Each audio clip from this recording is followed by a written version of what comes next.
Welcome to the Indie Author Showcase. I'm Chad Robert Morgan, and that's it. Let's start by addressing the elephant in the room. Did I just call myself fat? I'm not quite the size of an elephant, but I'm getting there. Alex is right now no longer with the podcast. He came down with a severe case of being 17. So when we first started the podcast, I told him this was going to be a commitment. What do you think about this? Do you think it's yeah, it sounds like a great idea. It sounds like a good idea. And after a few weeks of doing it, he's like, yeah, I don't want to do this anymore. And I said, but we made a commitment. We're telling people that it's out there. We're trying to build an audience. It's not going to happen overnight. We have to stick to this. Well, he has been increasingly unwanting to do the podcast. And if you watch some of the episodes, you're going to see his attitude really drag the show down because he didn't want to be there. And it was just getting to be a bit too much to deal with. It was always an argument to try to get him on the show. And he would always say, the only reason I'm doing the podcast is because it would be, pathetic to see you up there by yourself. And I started thinking, it's like, well, the only thing more pathetic than that is dragging your teenage son so people can watch him mope for 30 minutes. I had been searching for a replacement co-host for a few months now and not found anybody willing to take the job. I guess I'm that horrible of a person to work with, I guess. I don't know. I'm hoping that in the future I will have a nice Rolodex full of indie authors from various genres that can help co-host on like a kind of a guest basis. Like if I'm doing another vampire book, I can have my friend Scott Harper or Dicey Grenner come on and co-host for that book. If I'm doing a sci-fi book, maybe have Jeff Cheney come in and help with that book. If it's kind of a paranormal romance, maybe have Cynthia Diamond sit in on that review and have her review the book with me. So that way the book is being reviewed by somebody who's a fan of that genre, as opposed to what we've done in the past, which is just basically me and my son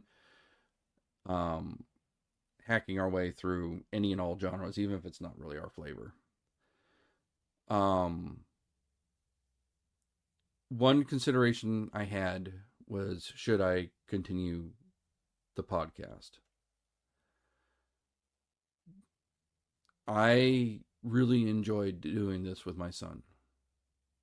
And if you see some of the episodes, you'll see that, we had, I thought we were having fun with it. There were times when there was one where he did this whole thing about like Harry Potter and Star Trek are the same thing or some weird thing like that. I mean, he just went off on this odd tangent that had nothing to do with books, but I let him run with it because he wanted to do it and it was funny. It was fun. I mean, we've had a lot of good laughs doing this thing, but the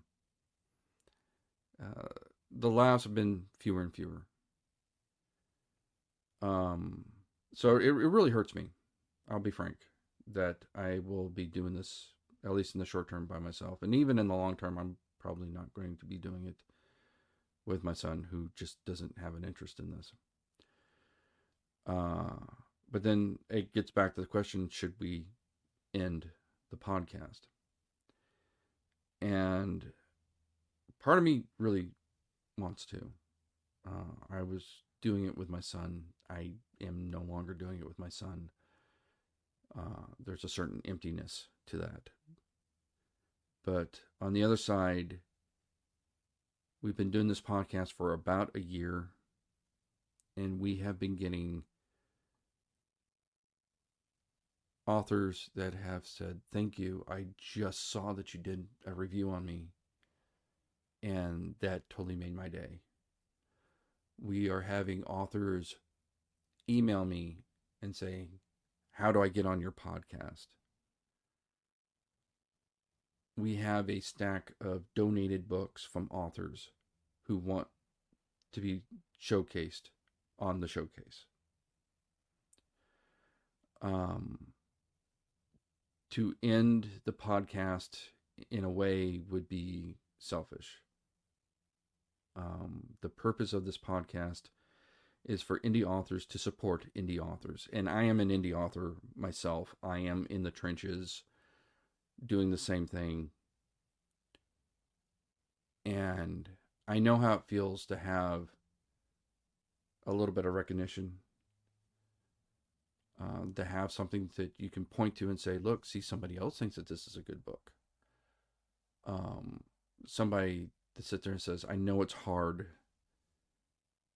I know you're not getting the support that you think you should get, but we have your back. Um, and again, I am speaking as somebody who is desperately lacking that support himself these days. Um, when you have to twist your family's arm to read your own work, that is very demoralizing as an author. When you're asking somebody to help you craft your book and beta read it and give you their opinion, and I'm not a big reader, it it gets to be a lot.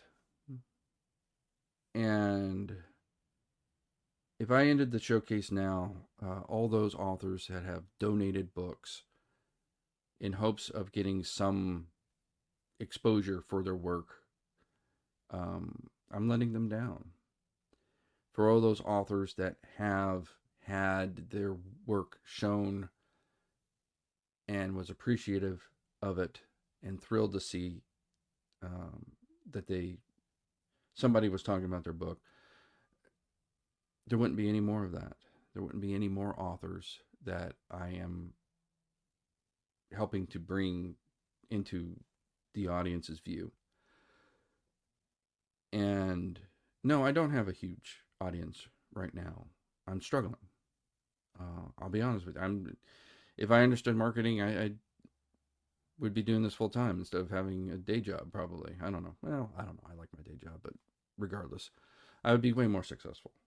I can at least honestly say that.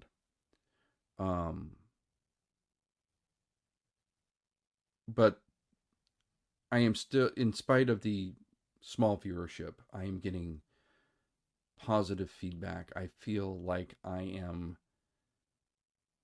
helping those indie authors that have been struggling, and they get a little bit of ray of hope. They get a little bit of a morale boost. And that's the point of this podcast, is indie authors supporting indie authors. And so in the spirit of that, the podcast will continue as best we can.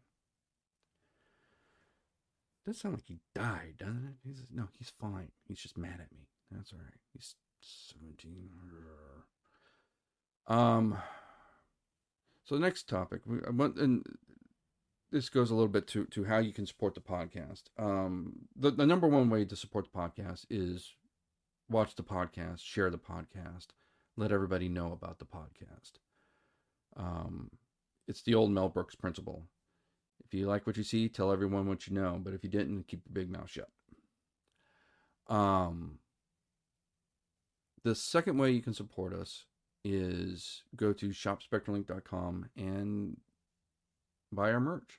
Walk around with an Indie Author Showcase t-shirt.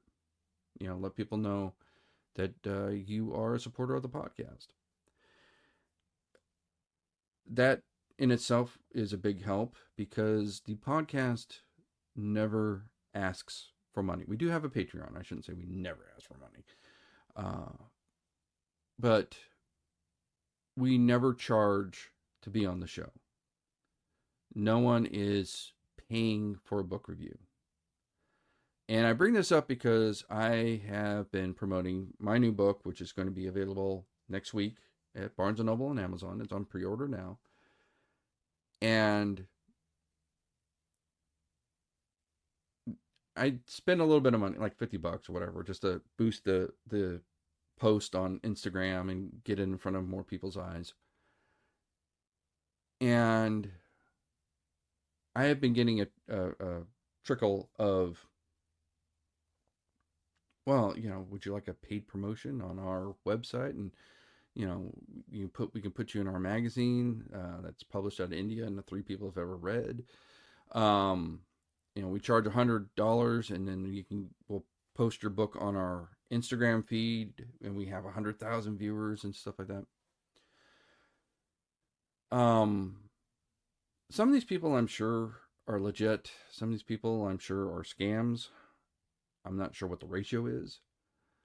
Some of them are small people that are wannabe influencers, kind of like myself, that are just trying to build an audience.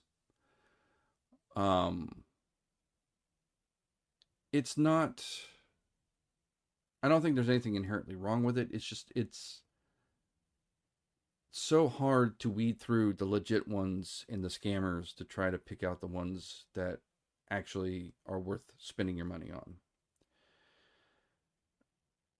I also think it kind of colors the review. Like if somebody paid me to review their book, I kind of feel a little bit more obligated to make sure it's good.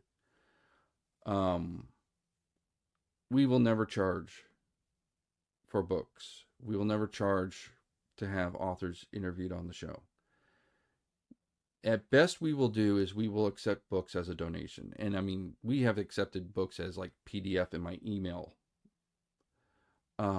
which is perfectly fine.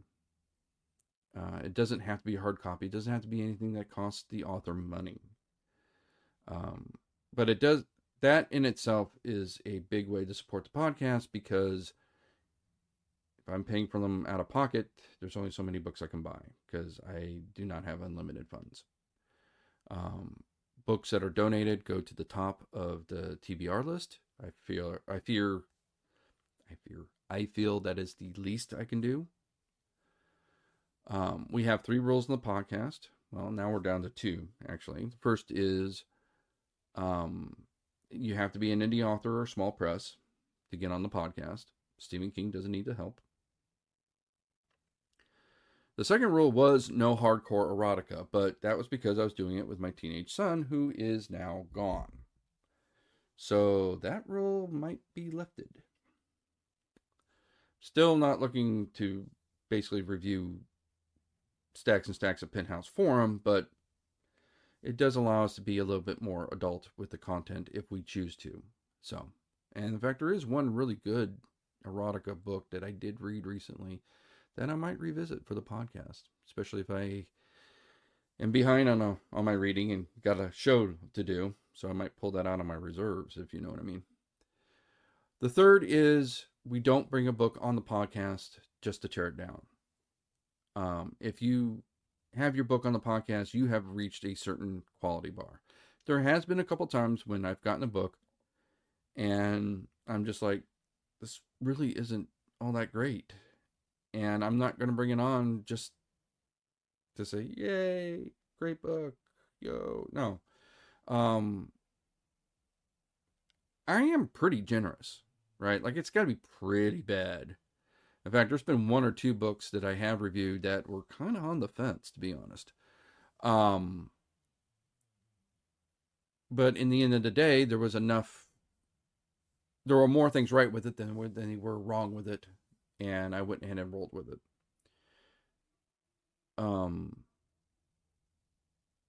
So once you're on the podcast, you've reached a certain quality bar. And we will not bring on a bad book just to say this book is horrible. That is against the goal of the podcast, which is to support and uplift other indie authors. So with that, let's get to the book review. That's the reason why y'all are here, is to review some books. So this week's review is Pax Machina, book 1 of the Mechhaven series. This is written by Greg Sorber, S-O-R-B-E-R. So the plot of this book, it's basically, it's a sci-fi book. We're in the future. Earth is kind of trash, so everybody left, spread out, kind of colonized the galaxy, and humans did as humans do. They formed different factions and they went to war.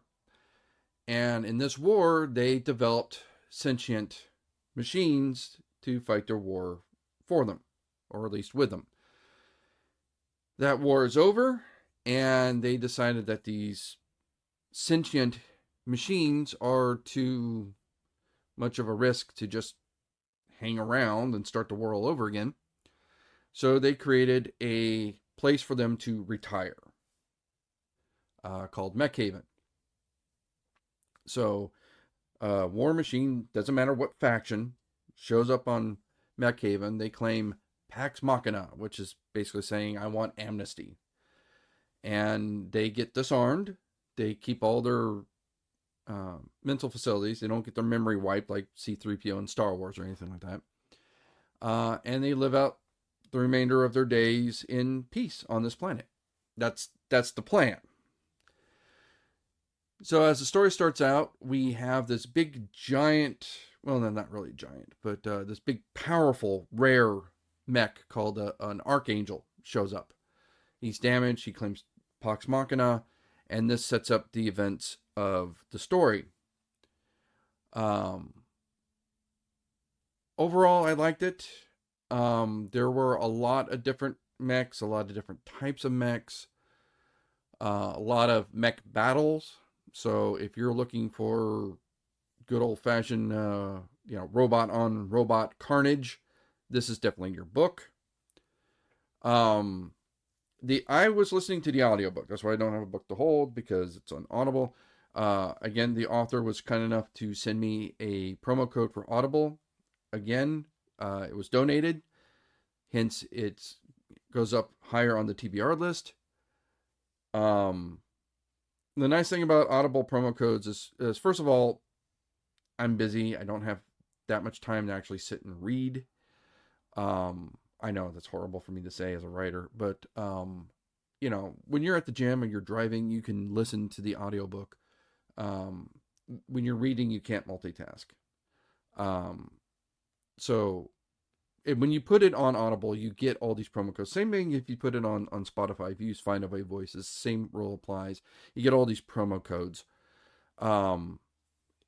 They don't cost the author anything. In fact, I believe the promo codes on Audible count as a sale. So it's very advantageous for the author.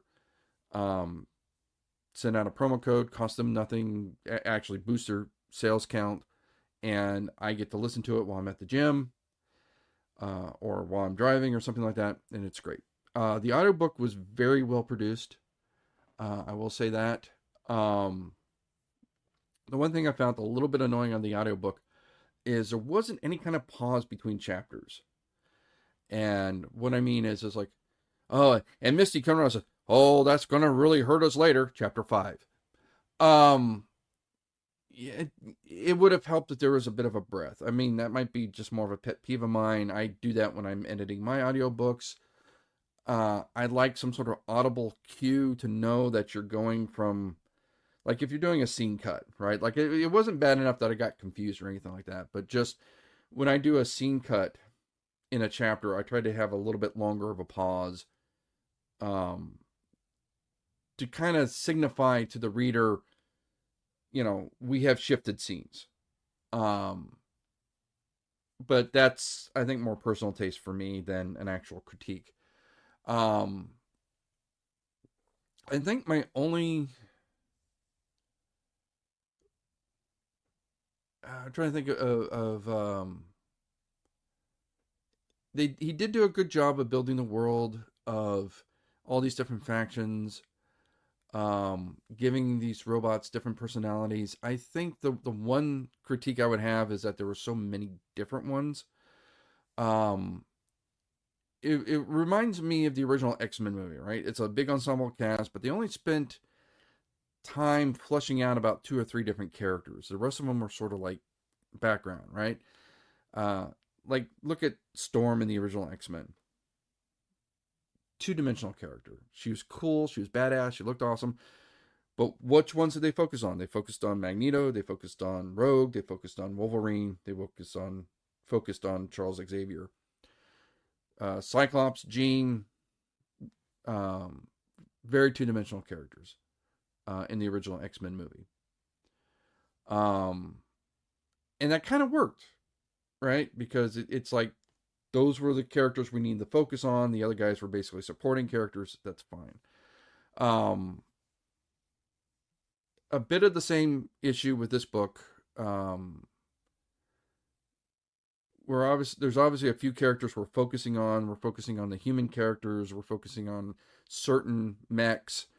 The rest sort of become background, and I kind of felt like there was definitely room to expand this book. Like you could have written the same book twice as long, building up these characters. I'm not sure if that actually would have been better or worse, to be honest, because it might have dragged everything down. But there are a lot of mechs, and I always think back to like Michael Bay's Transformers, when they killed Jazz. And Jazz in the original cartoon was one of my favorite, right? Because he was voiced by Scatman Crothers, and I always thought he was totally cool and everything like that. In the movie, Jazz has like maybe 3 lines. He gets killed by Megatron. Even the other Autobots don't seem to care that he's dead. Oh, we lost some people. What's his name? I don't even remember what his name is. But we won today. You know, that kind of thing. I mean, it was just, he was such a non-character that his death had no meaning whatsoever. It was just a VFX shot. So my I guess that's my one critique, is like there is this big battle that happens, and it takes up a big chunk of the end of the book. Some of these mechs we've come to know and we care about. Some of them seem like they're just cannon fodder. And if you want us to care that the cannon fodder characters died, they have to have something to build them up. And again, I'm not sure if doing that would have made the book better, because it might have just dragged everything down and slowed it down to the point where it became a slog. I'm not sure. So not really critique, more of a pondering, I guess. But yeah, that would be probably my one head scratching, possibly critique of the book. It is a big sci-fi robot on robot gladiator battle. And if that's your forte, you should love this book. A lot of robot carnage. So that's the book review. We will be in halfway to Halloween at Rancho Jurupa Park in about 1 week. So come meet us live. We will be signing books. Hopefully, if it shows up on time, I will have at least paperback copies of my new book, Fear. We will be about a week or 2 after that at Pasadena Comic-Con. Pasadena Comic-Con is a 1-day event. It's usually in January, but it was postponed due to the Altadena fires. About a week or 2 after that, at the end of May, will be Monsterpalooza. We have also signed up to do Hauntmare Expo in, I believe that's July, up in Fresno. I'm really kind of excited about this because this is not exactly out of state, but this is probably the second farthest event that I have had to do. The biggest was Miami Book Fair, which was, I don't want to say it was a bad experience because the event runners were fantastic. They were great. But just the hassle of traversing across the country, the weather, everything like that was just a bit much. The people running the event were fantastic. I'm not trying to diss the event. Just, I think it would have been better if I was a little bit closer. It would have worked out better for me. That's the furthest I've done, and I don't think anything's going to top that unless I wind up booking an event in like Australia or England or something like that. But this is going to be the second furthest that I've done, is driving up to Fresno, which is about 5 hours from where I'm at right now. There is another event uh, in Chandler, Arizona, which is a suburb of Phoenix. I'm not signed up for it because the wife won't let me sign up for events without checking them out first, which is probably the smart move, to be honest. So we want to check out the Terror Trader event at the end of September. We're really excited about that. And that is a week after we will be at Creep IE Aftermath. So very excited. And then in October, we will have Son of Monster Palooza. So that is our event schedule for now. Very excited. Hope to see you soon. Again, remember, we have a Patreon. That's I really should remember that. I believe it's podbean.patreon.com/indie author showcase. I believe is what the address is. We also, again, have our online store, shopspectralink.com, where you can find our books. You can find our book-related merch, such as t-shirts, beach towels, and, of course, our books, which is the most important thing. And you can also find merch for the Indie Author Showcase. So again, if you want to support the showcase, you can contribute to the Patreon. You can buy our merch on the shopspectralink.com store. Or at the very least, it costs you nothing. It helps us out immensely. Share the love. Let everybody know that the podcast exists and that you like it.